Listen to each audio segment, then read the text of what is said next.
positions, by the way, talking about championships. Also, while we were away, we had Mercedes Mone.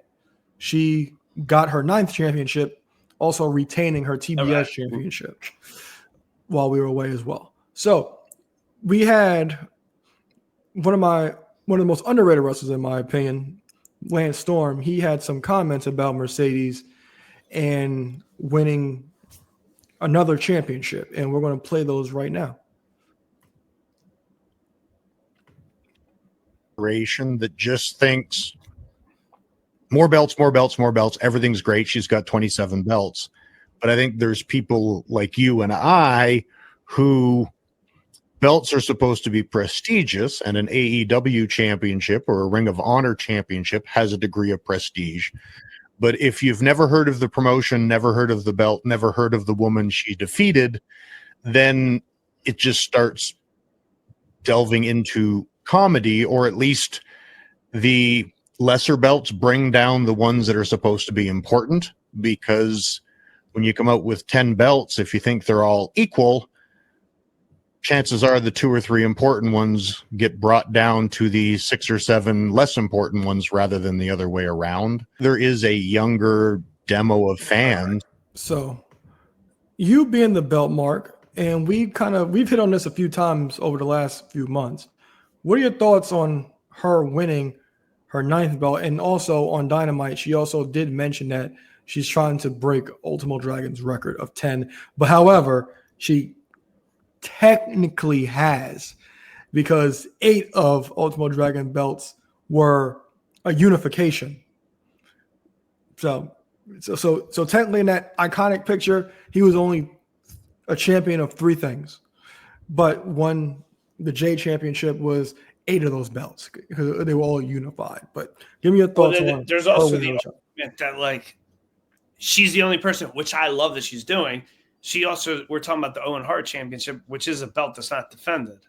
Yes, as being one of them. Erroneous about that point. Her as the belt collector has been my favorite thing she's done in AEW. Again, that I'm not saying that solely just because of being a belt mark.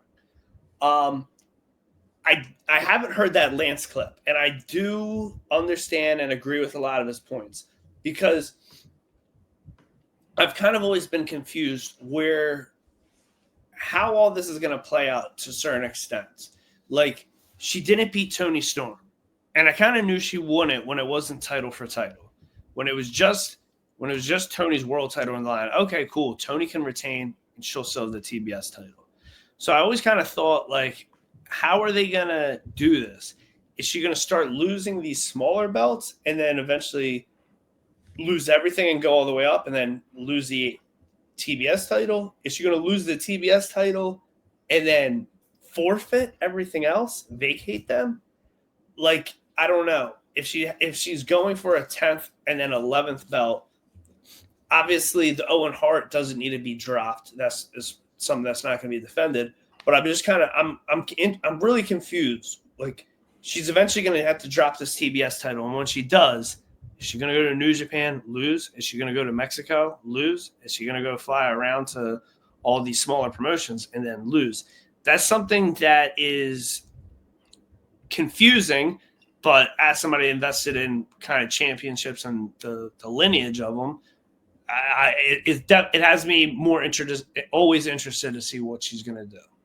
Yeah, so that was my point a few weeks ago, and you also agree with me, because it's like, all right, you're going to lose X amount of times in a row. Like, is that just how it's going to happen?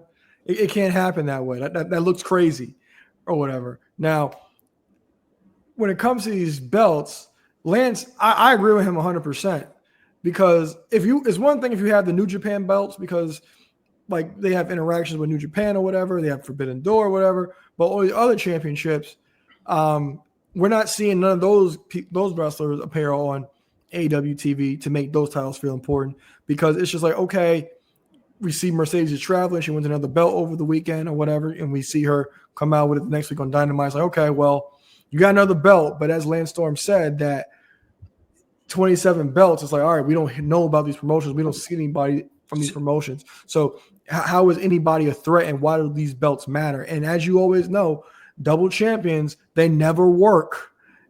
Logically, they don't work. So the one thing that always was confusing to me, and like I get it, like if you're lucky and you went to that random indie show on fairgrounds that had a tent over it, and boom, former WWE star, AEW TBS champion with all these other championships shows up and wins the belt in that promotion. That's awesome. You get to see something you never thought you'd see. Is she ever going to go back there? Or what? She's going to go back, defend the belt one time every 6 months, and then what's she going to do? Go back there for a second time and then drop it to Lisa Smith from up the street? Lisa Smith. Yeah, because like you said, like I was saying, like the double title, it never works out. It really doesn't. Like when somebody's a champion and a tag champion, that works. But when they're a double champion, it never works. And if it does, you don't hold the title for long or whatever. Because it's like, all right, well, let's like, for example, if you're the world champion and like the IC champion or whatever, it's like, all right, I beat you for the IC title, but why wasn't this for the world title? You know, there's a lot of issues. There's a lot of issues with it. Well, and there is always confused. And then, so two things. We did bring up Ash by Elegance, Dana Brooke. So she said her Busted Open that she has both belts, that she's still the Knockouts Women's Champion. She went on she shared every picture she was tagged in on social media. She took a couple photo shoots with the Knockouts title.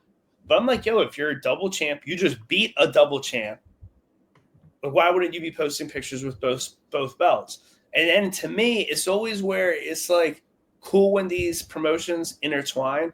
Like Konosuke from the Don Callis family a couple months ago. And again, I haven't been thoroughly watching everything AEW, but a couple months ago, he had the AEW before he lost it to Kenny, he was the AEW International Champion, and he had the New Japan Never Openweight Championship. And then I don't know if it was before he lost the belt to Kenny, if it was after, but like he came out with it a couple times. Then all of a sudden, I think one day I was just Googling recently. I was like, wait, does he not still have that belt? So it's like, and it's cool when these promotions kind of intertwine, but like, especially with how frequent AEW and New Japan does, if an AEW wrestler's dropping a New Japan belt, that's something that they should be talking about on TV. Maybe they did it in Collision and I just didn't see it. Yeah. But again, why double promotion or double champions, and especially when it's mixed promotion, doesn't make a lot of sense. Yeah. And now if it leads to her pursuing Toni Storm again, or Athena's ROH title to be the 10th title, if you're making a story out of it, fine. Because that's kind of like her having these belts more relevant, as we talked about going into All In. Maybe she'll just go for Red Velvet and then go for the Ring of Honor TV title. Well, it's a title that is somewhat on television.